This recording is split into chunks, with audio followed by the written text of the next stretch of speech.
One of my fabulous viewers, hi Carrie, sent me a link to a video with a no-sew binding. And I will forever be grateful because I love trying out new journal binding methods. So if you ever stumble upon a journal binding method that you haven't seen me do yet, feel free to send me a link to my email address 49dragonflies@gmail.com. You can also find that in the description box below. So in the meantime, I have watched several different videos sharing this technique. So today I want to experiment with this accordion hinge binding and put my own spin on it. It's Barbara from Vienna, Austria, and this is a design team project for the Digital Collage Club.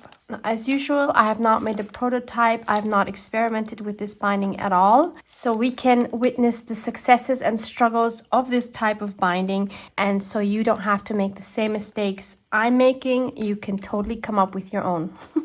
So for my cover, I'm going to use these two more or less square pieces out of corrugated cardboard from packaging. For my pages, I plan on using various types of packaging paper. And this paper here, which is actually from banana boxes from the supermarket, this is what Louisa Hansel had sent me. And as you can see here, I have brayered on top during one of my jelly plate sessions. So instead of throwing this out, let's use it, and maybe this will actually inspire me to also brayer some more paint on some more of these pages. So the first thing I'm going to do is to tear some of this packaging paper into pages that I can then fold and that will fit into these covers.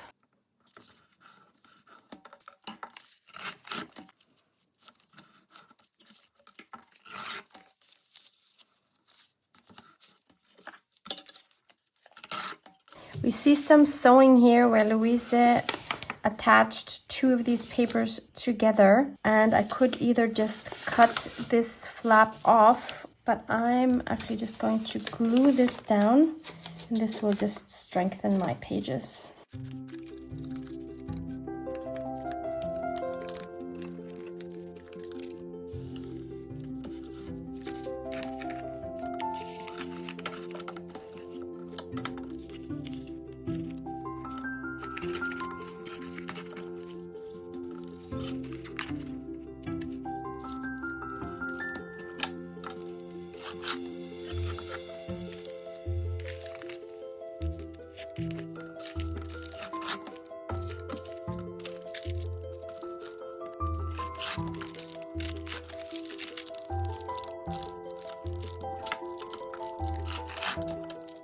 So I have 3 of these white ones, which are beautifully crinkly. I have 3 of these gray ones. And I have 6 of these painted ones. So I plan on making 6 signatures. And I think they'll only have 2 papers each, alternating between the white paper and the gray paper. And I'll leave the painted papers on the outside of the signature.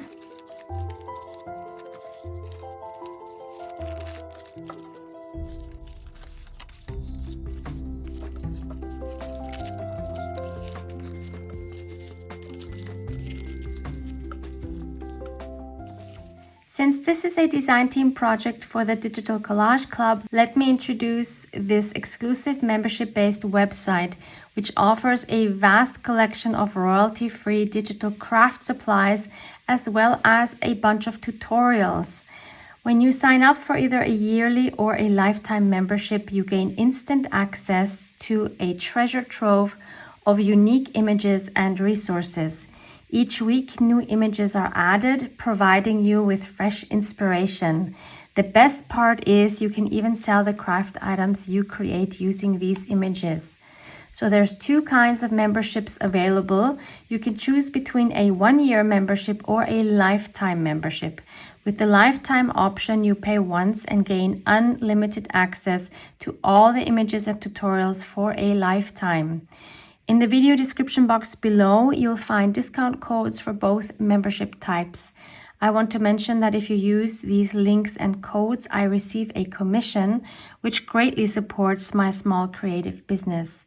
So thank you so much if you decide to sign up or have already joined in the past using my link.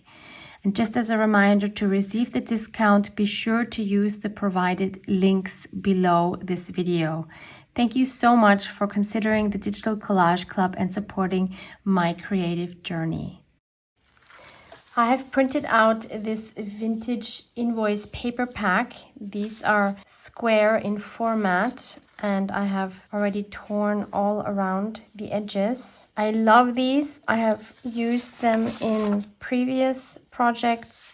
They are so versatile and eclectic. They go with any theme, any journal, in my opinion. Love these a lot.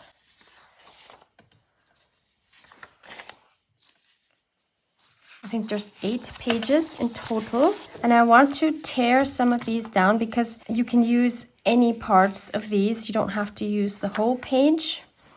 And I want to tear some of these down to fit on some of these pages. So that'll be my next step, and I'll also ink up the edges of those papers that I tear. I could have also printed these back to back and used them as complete pages. This way I can now choose certain parts of the paper. For example, I want this hand, and I'll just mark where my page is and then tear a little bit smaller. Once I have one of those torn, I can use that as a template. So I have torn all of the papers that I wanted. I have inked all of them up, and this is where the journal now starts speaking to me and telling me what it wants. And what it wants next is, because we have some sewing on some of these pages, it wants more sewing. So in my next step, I'm going to add sewing all around these pages that I just tore to add on to my signatures. I'm back from my sewing, and now I have all of these fun threads hanging out on the top and the bottom of my journal, which I think adds so much character. I love these. And now my next step is to glue these onto the pages. So for these thin white ones, I always made sure to add a digital paper on the front and the back of the same page. I'm going to use my art glitter glue for this, and I am only gluing on the edges of my paper.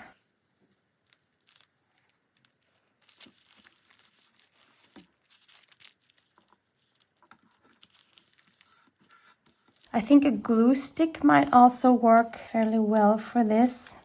I would not use regular PVA glue because that will make your paper warp. And if you're not sure which glue to use best for what within your junk journals, you can find a video linked below with my favorite glues and how and why I use them in my junk journals.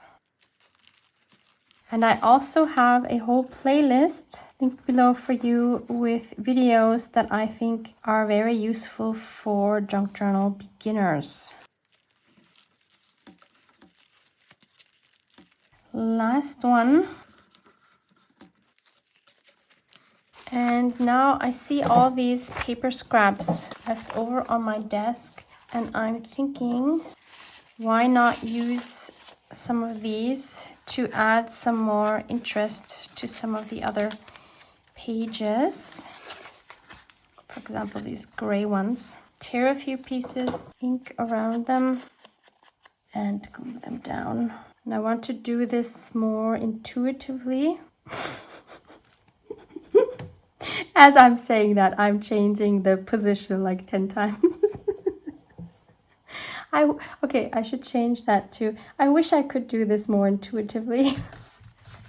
But of course, the perfectionist within usually gets the say. For me, this part is really a very fun part, because this is where I feel like the creative side really takes over, and you just go with what the pages tell you to do. That's something that might come with experience. So if you don't have that kind of a feeling yet, please don't worry. Maybe you just need a bit more practice.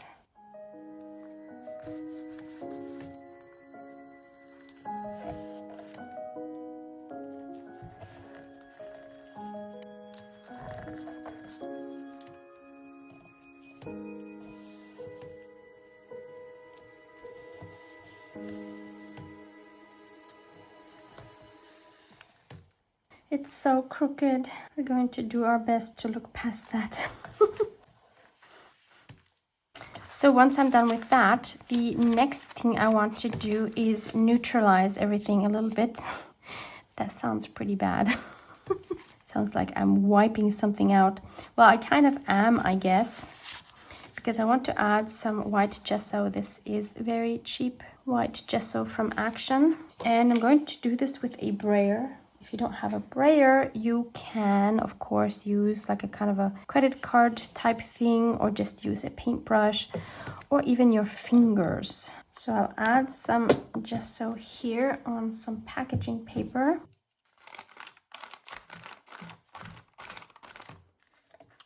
And then just roll that over my pages. And I will also do that with these pages, because I want this journal to have a lot of where it's possible to add your own, whatever it is, writing or artwork. But I do still want to have some interest in the background.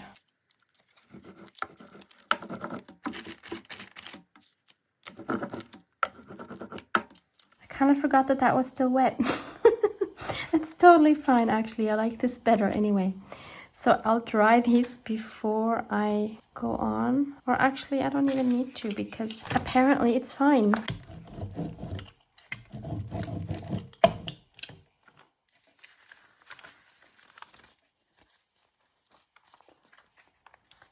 This is getting more and more messy, which is awesome in my book. Literally in my book. Let's embrace the messiness. I'm even adding it to this white paper, white on white, because it does provide a different texture. I had way too much on my brayer for that first page. You know, you learn as you go along.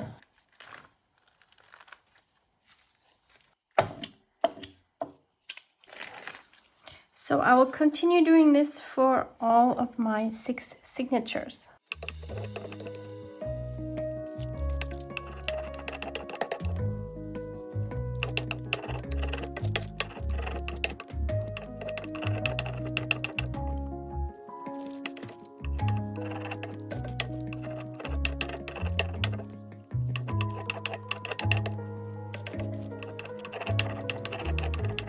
And then I also want to do the same for the covers on both sides.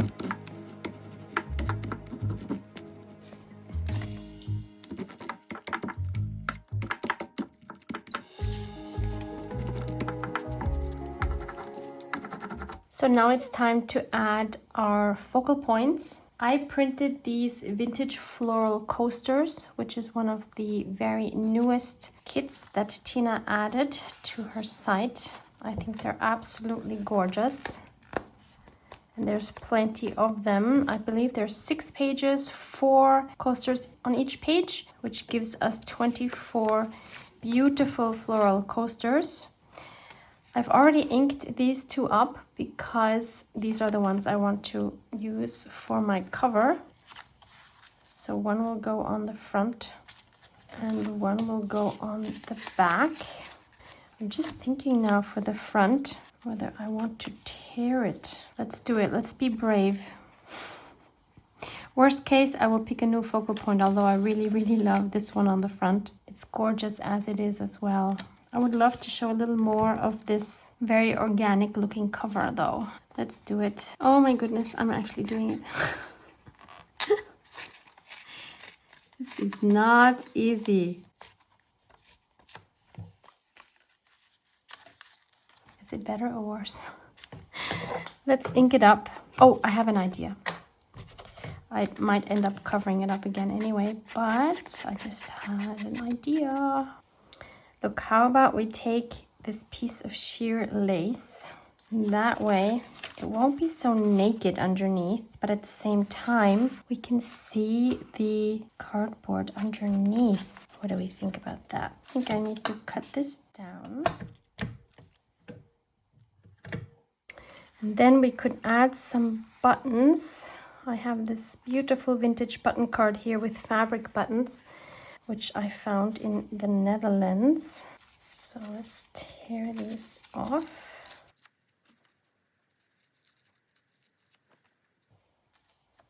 No, don't like that.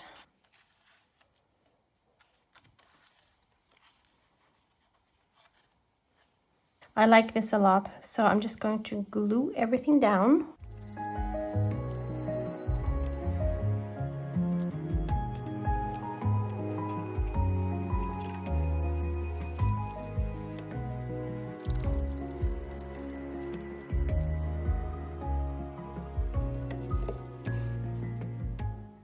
And for the back side, I think I'm just going to glue the image down as it is. Yeah, just how I'm gluing down the whole surface because it's the cover. It's going to get more wear and tear. And also I have such an uneven surface on the bottom that I want to make sure this is stuck down well. And obviously it's going to need some gold splatters. You knew that, right? On the back as well.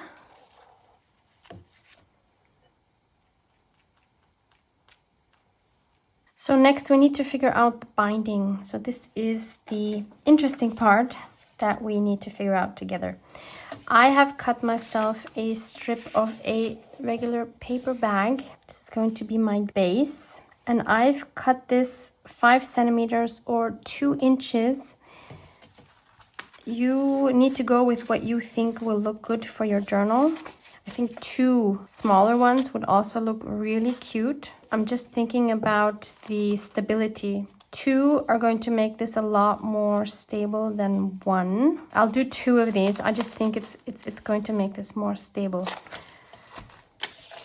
So I'll first cut this in half. Originally, my thought was to cover these strips with fabric, but now I'm thinking maybe I like this look even better.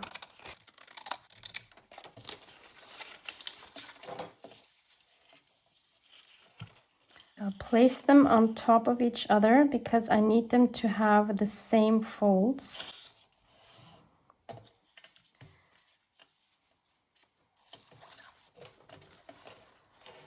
So it's going to start off here on the front. So I want a relatively big one, I think, on the front and the back. Maybe like that. And then we need as many valleys as we have signatures. So in my case, 6. I hope this is going to be enough. If this strip isn't long enough, I guess I could glue on another strip. I think I'll keep them actually the same width as I have this first flap here. So I'm going to fold these back and forth like an accordion. So that's peak 1. They're actually not exactly the same width, but I don't really think that matters. So this is peak number 2, and we'll do 6 of these. Yeah, I don't think I have enough of the paper. We'll see how far we get. I also don't think it is super important that they are exactly the same height because we won't see that in the end.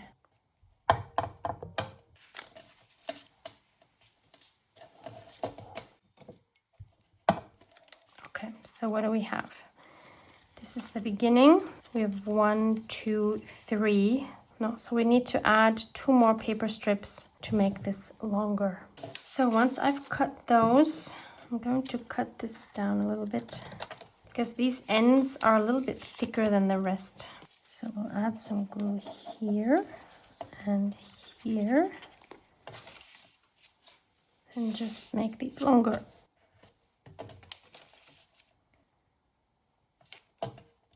Okay, so now we can continue folding.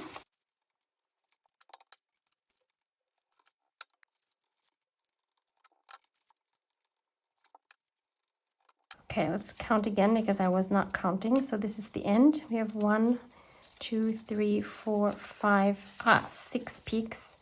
So now we just need the last end for the back cover. And then we can snip that rest off. So we have our hinges. And now we need to make inserts in my pages for these to go through, meaning that I need to, how do I do this best? Can we be practical and just do this? Let's make sure these are where we want them to be. They're not all the same height. Figuring this out as we're going along. So I'll make a mark here. Maybe I need a pen for that. Will we see that? I don't think we'll see that, so I think it's okay to use a pen. Make sure that each one of my signatures has this mark on both sides, obviously. And then we do the other one. So now I'm able to take each one of these signatures and open them. Make sure that they're aligned, and take my ruler, and hopefully I can see my marks. And I'm going to make a slit in between those two marks, and actually I'm going to go just a little bit past that mark to make it easier. If you don't have a craft knife, you can also do this with scissors.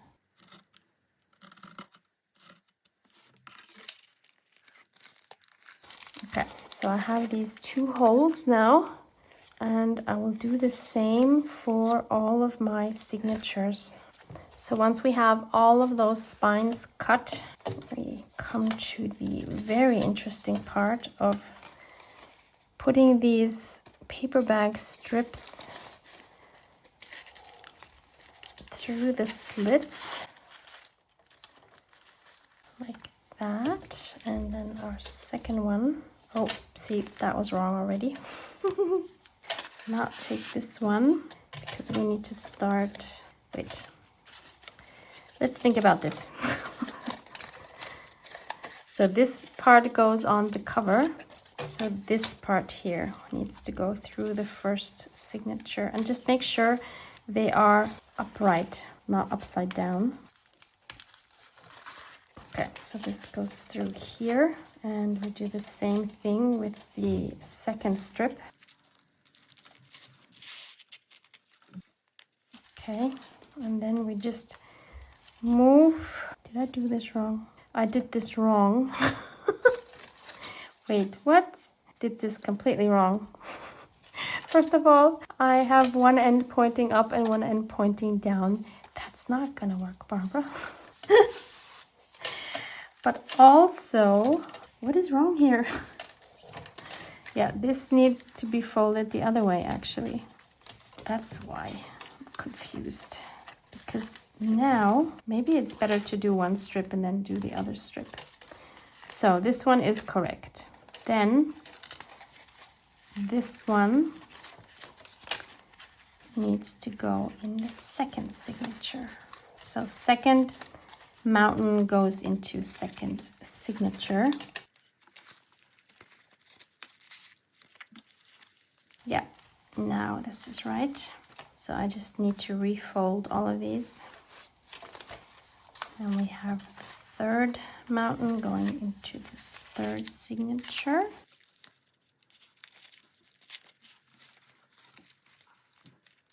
And so on. I love that there's so many different alternatives to sewing, because I know especially a lot of beginners don't want to sew or are afraid to sew. tore a little bit. That's okay. 2 more to go.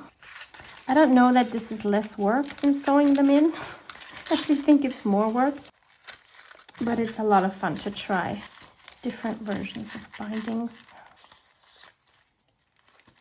And finally, we have the last one. Okay, we have this strip for the back cover. So far we have this, and now we do the same thing for the bottom.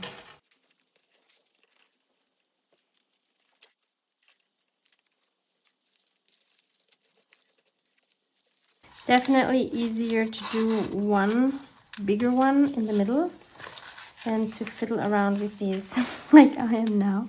We are on third one.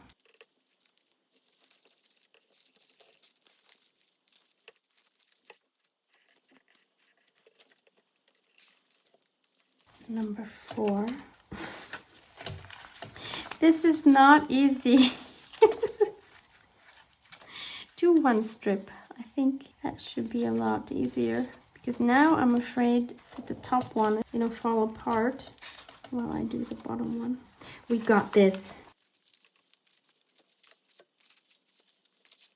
Just need a little bit of patience. We can do this. Number 5. Okay, 1 more to go. We got this. We got this. Do we though? It might also be helpful to take something more sturdy than a paper bag, like some cardstock. Oh, but we did it. Look at that. We have some wiggle room to align these.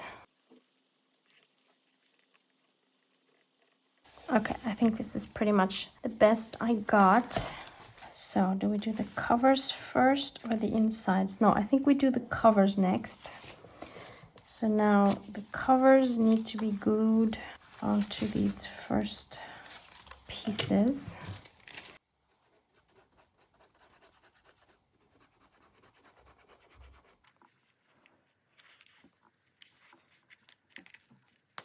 Okay, and then we need to make sure that these are all nice and snug.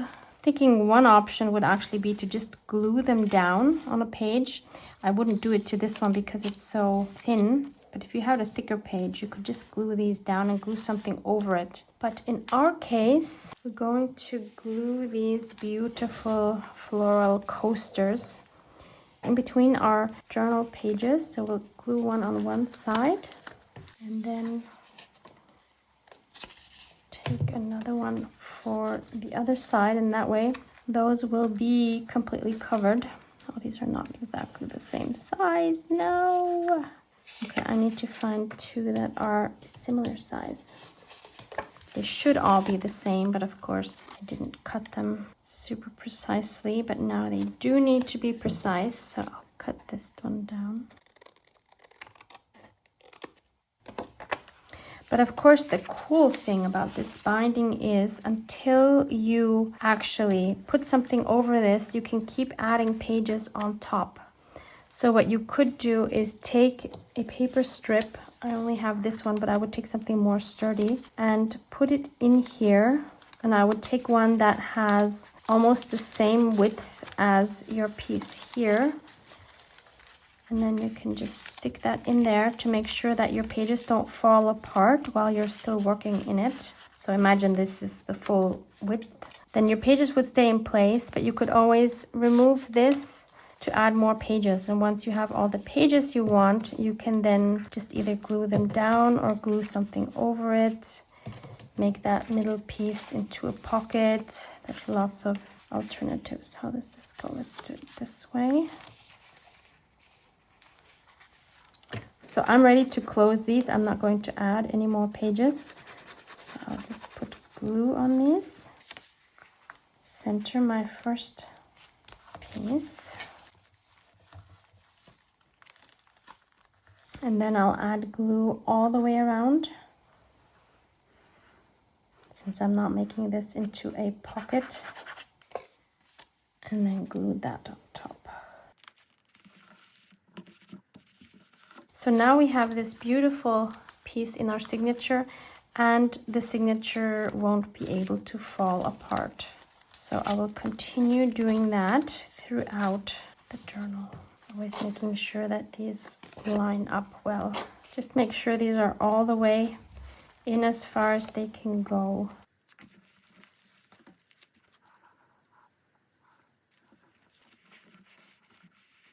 So I'm ready to glue on my back cover. Waited too long, the glue is dry. This art glitter glue dries super fast, which usually is a good thing. So let's try to line this up. No, my button came off. Okay, I will glue all these buttons on because they are only attached with a metal staple and they will come off. So I'll do that. I have also saved these two for the inside, front and back. I think this should go on the back. This needs more glue here. This needs to be sturdy and not moving about.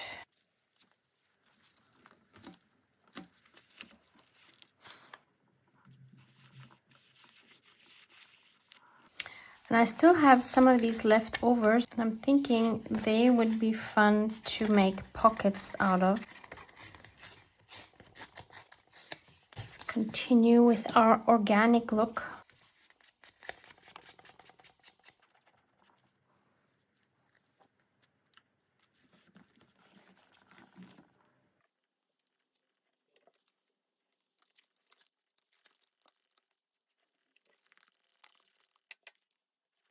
Don't be afraid to tear digital images. They need to work for you, not the other way around.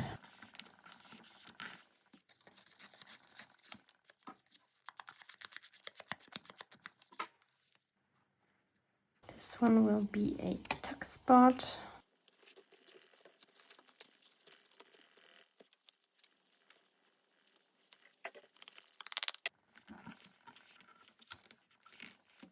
So let me give you a final flip through and final thoughts about this binding method. This is what the spine looks like. This is the back. That's the top. Does it need a closure? No. Once you start adding things to the pages, I think you would. As you can see, I've added some sentiments. These all come from this pad from Studio Light. They're called Janine's Mindful Art Collection Essentials. And they have the number JMAESSTIC07. You'll see a few of those throughout the journal.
Final thoughts. I had lots of fun making this journal. It still has wiggle room.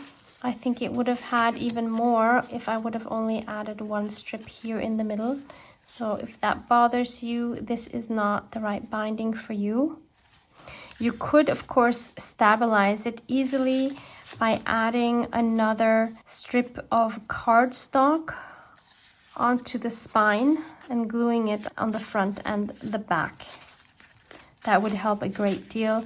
I do like the open spine though, but as you can see, I found it very hard to align my strips even though they were cut fairly regularly. But in the process of gluing down the paper strips inside, it looks like they all shifted again, even though I had them lined up, more or less. I found it quite fiddly to add the strips into my signatures. Would I do it again? If I would try this again, I would try it with one piece, but I don't think it would be more sturdy. The construction itself is not that sturdy, but having said that, it doesn't really matter. When you open your journal, the nice thing is it lays completely flat. Always love that. But I still think I prefer a regular stitched binding. You see here on some of these pages, we have a gap. It's not really an issue, but I do want to mention that. Also on some of the pages here, we see the construction, which again, it's fine. It's a junk journal. It's actually more of an art journal, I have the feeling, with all the painted pages. I really like it. I think it would be fun to work in, but yes, it will become a gator mouth with time if you add a lot of ephemera.